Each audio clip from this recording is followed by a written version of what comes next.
Hi mga boss, nanapod tayo simple guide karon mga boss on how to check your CPU.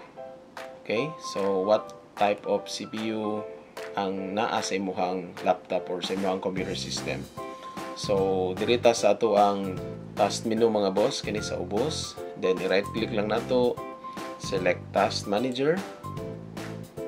Okay? Then i-maximize lang nato ang window pop out kaning task manager window, then select gihapon mga boss ang performance, then under sa performance select CPU. So under sa CPU mga boss, diri na to makita ang details, no, o what type of processor na ata, Intel ba na siya, AMD, Ryzen, no. So in our system we are running Intel Core i5, so naka 8th generation ta mga boss. And dirisad sa ubos makita nimo ang iyahang cores and how many logical processors, no. So kana lang mga boss, no. Thank you for watching.